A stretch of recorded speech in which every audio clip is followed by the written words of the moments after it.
سلام خدمت شما دوستان و همراهان گرامی. امیدوارم تا اینجای آموزش های ما براتون مفید بوده باشه.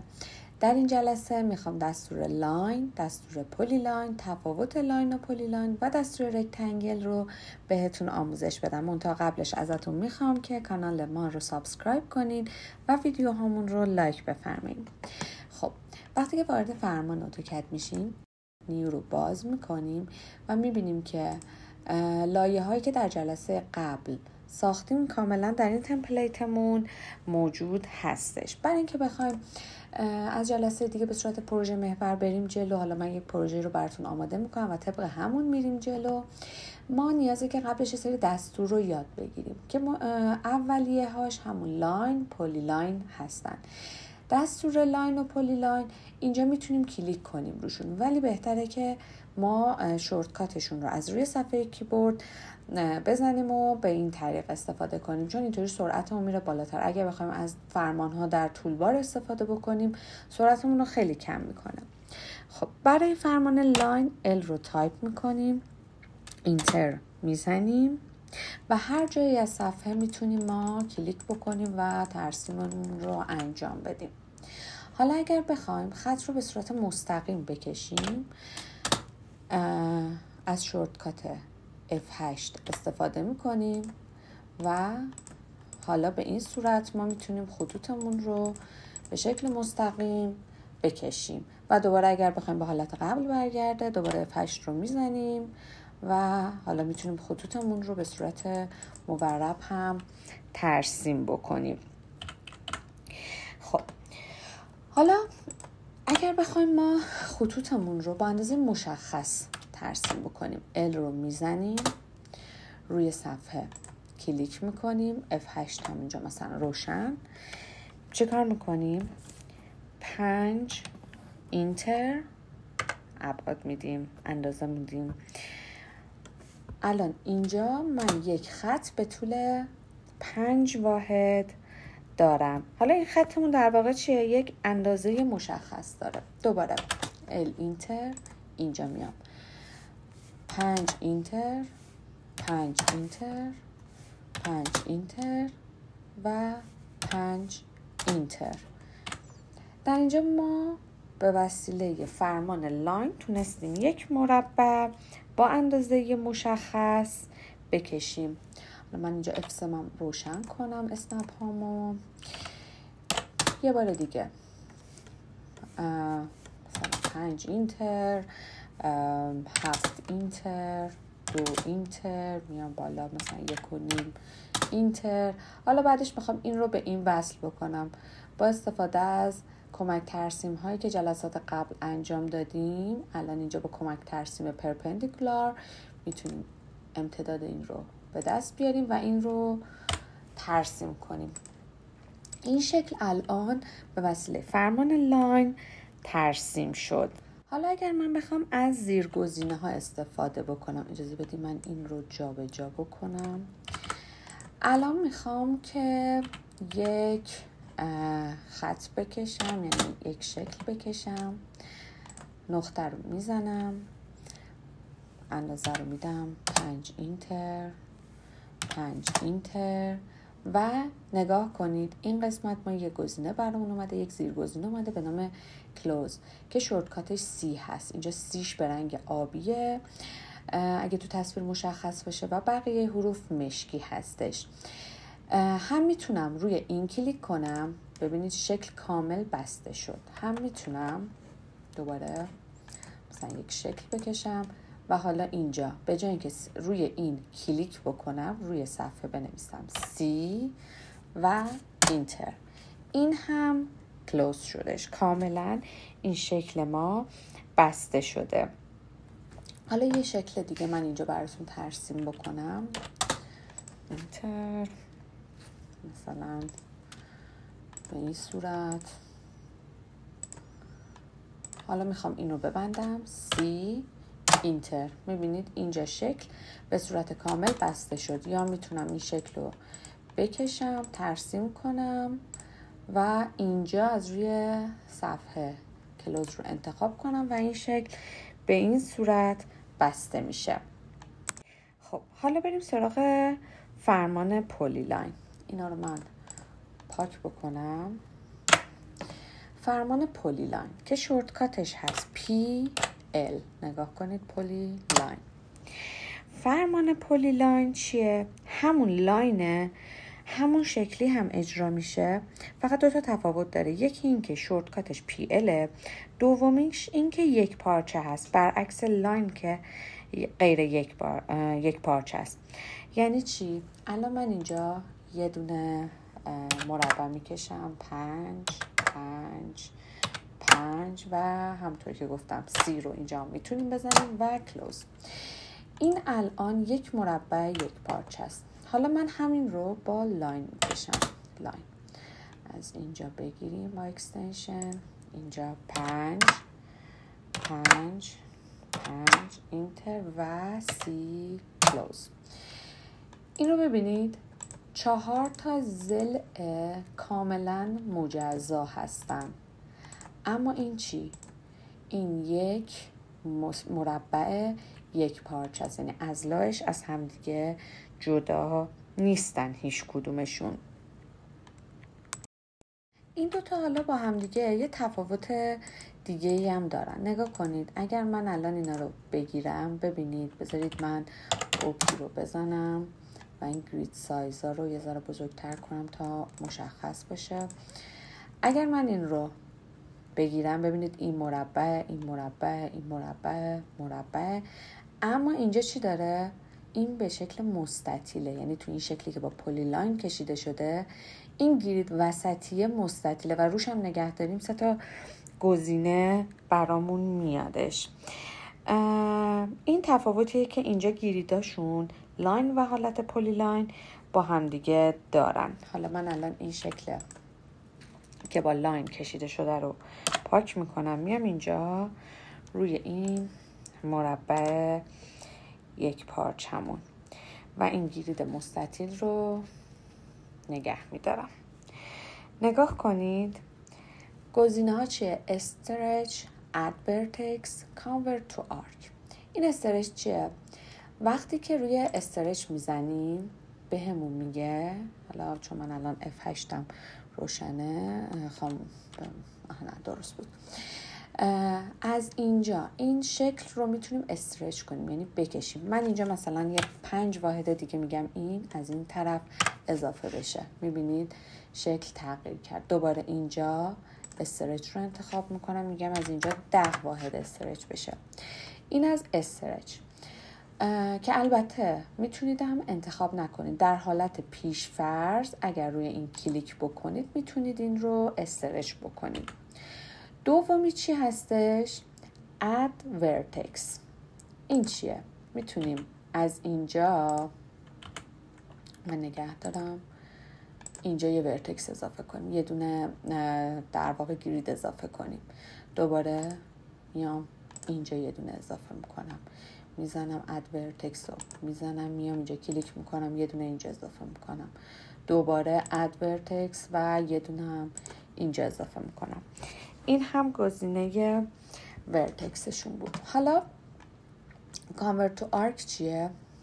وقتی که این رو میزنم من میتونم از اون گرید یک آرک ترسیم کنم. نگه دارم، میبینید اینجا از اینجا من زدم، میتونم اینجا از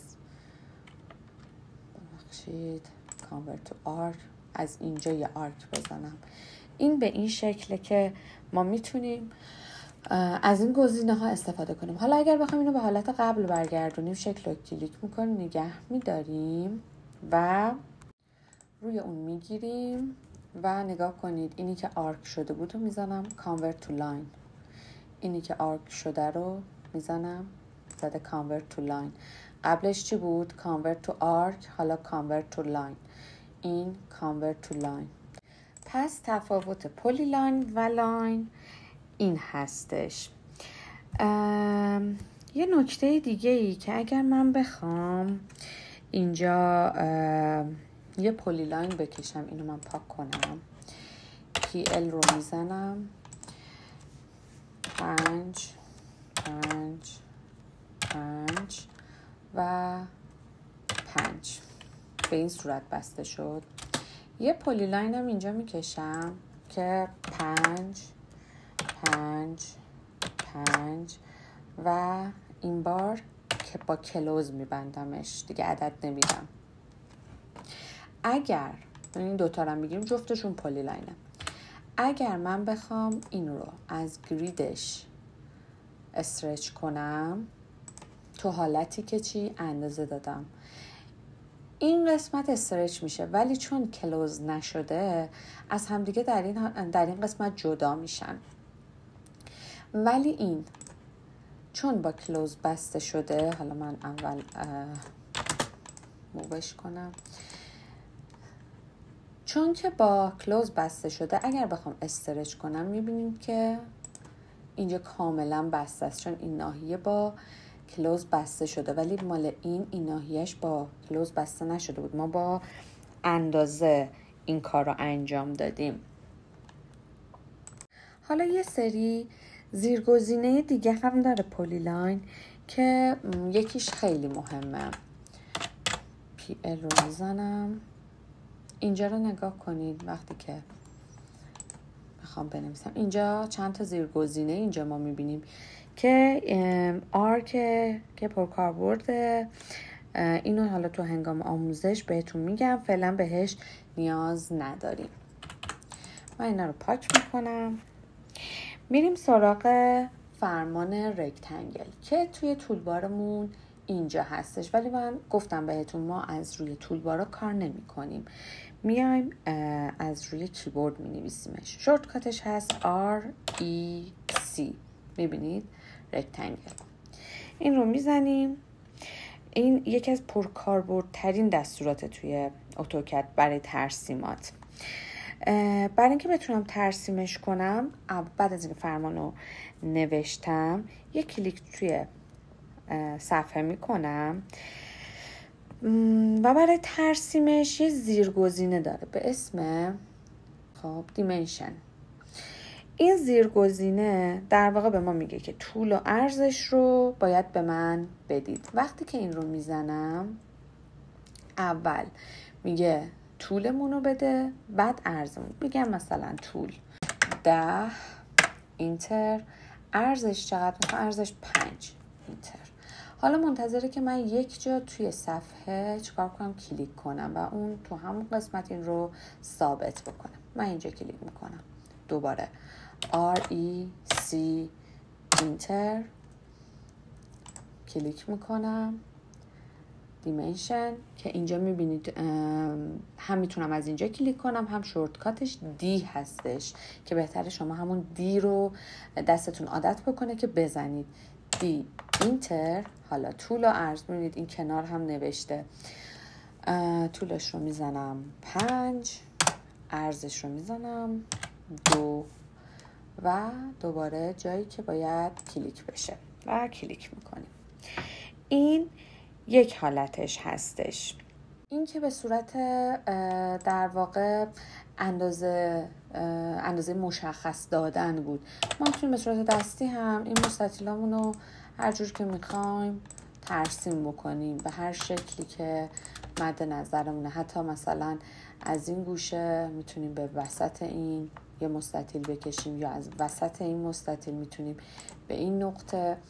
به صورت دستی هم میشه با این فرمان ترسیم کرد. حالا یه نکته دیگه هستش، یه سری دستورات هم قبل از کلیک کردن در صفحه زیرگزینه دارن، هم وقتی کلیک میکنیم توی صفحه یه سری زیرگزینه دارن.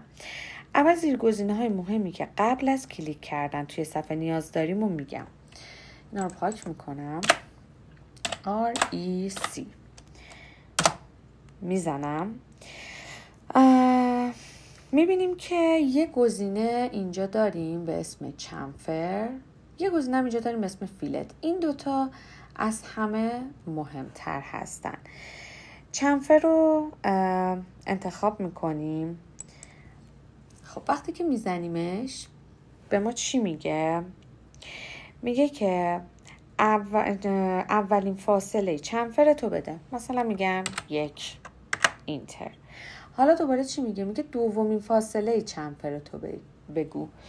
اینم میزنم 1 و اینتر. حالا کلیک میکنم. کلیک کردم دوباره همون زیرگزینه بعدی میاد، میگه طول و عرض به من بده، دی اینتر. میگم مثلا 5x5. میبینید الان دوباره میگم منتظر همون جاییه که من کلیک کنم و این ترسیم رو انجام بده. میزنم.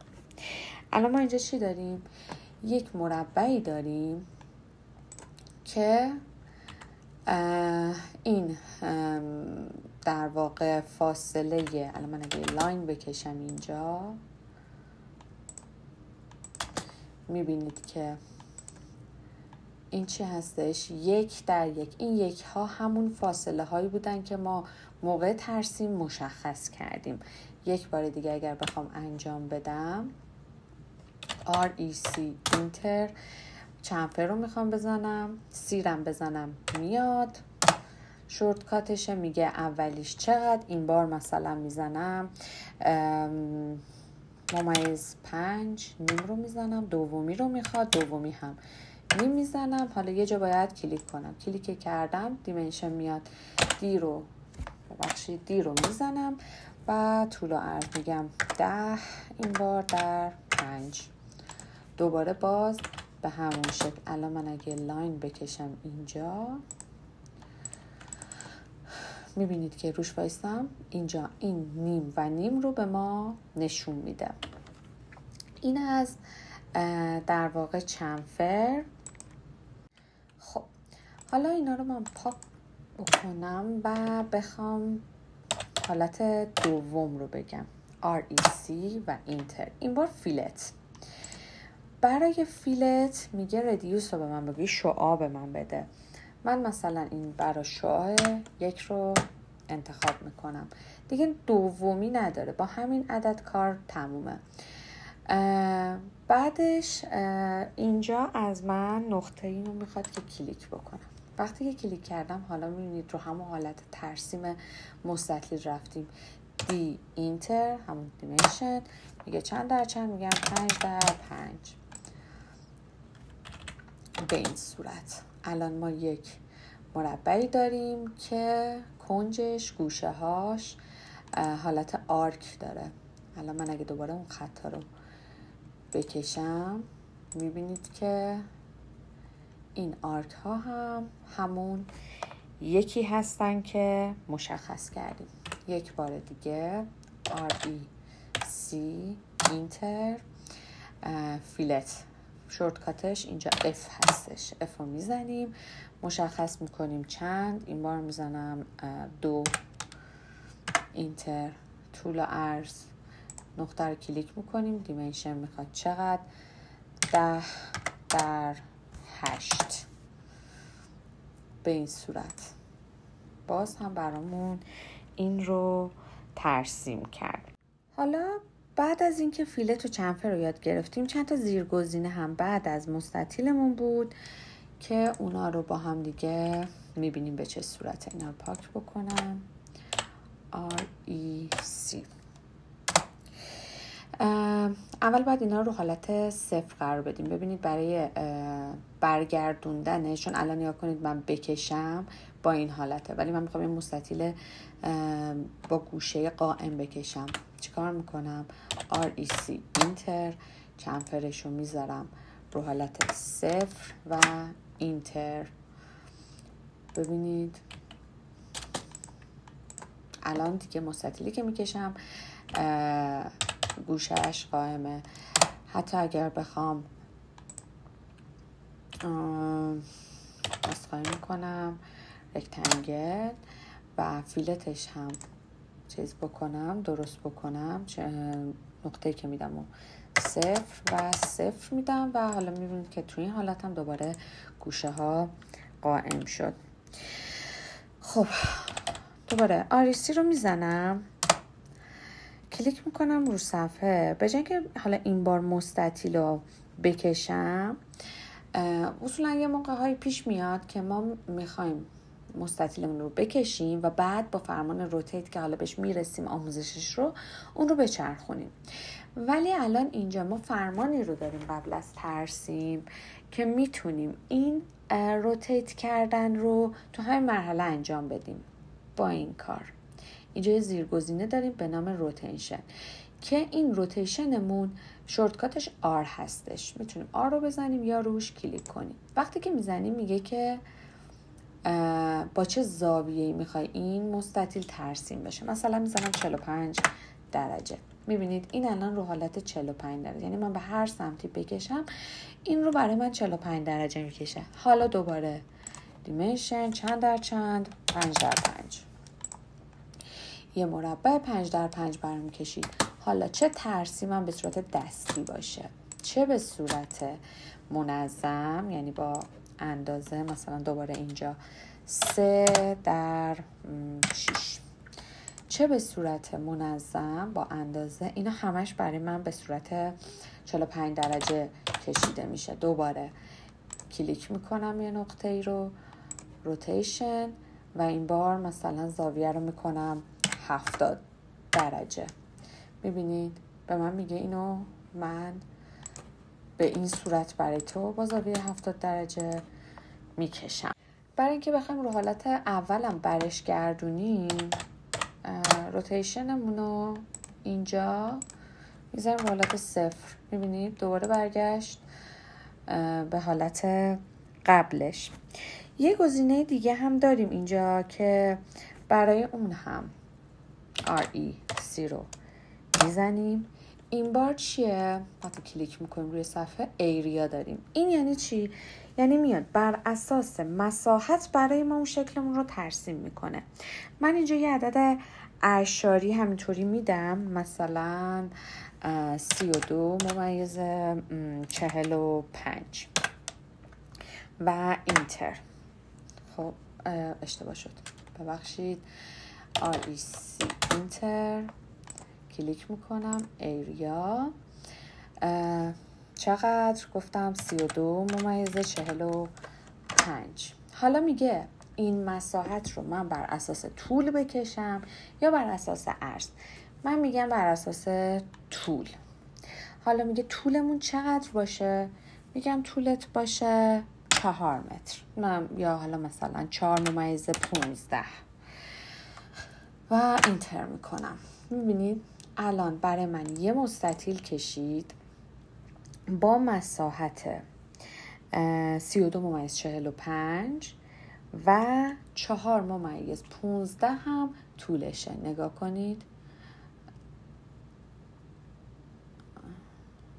4/15 ببخشید عرضشه. و حالا اینجا چیکار کرده؟ برداشته طول رو خودش محاسبه کرده، یعنی این مساحت تقسیم برای این 4/15 عددی که به ما میده برای ضلع بعدی 7/82 هستش. یه بار دیگه بخوایم انجام بدیم، رکتنگل یه جا کلیک میکنیم، ایریا رو انتخاب میکنیم یا ای رو میزنیم، تایپ میکنیم، میزنم مستطیلم 15 متر باشه. خب بر اساس طول و میگم 5 متر.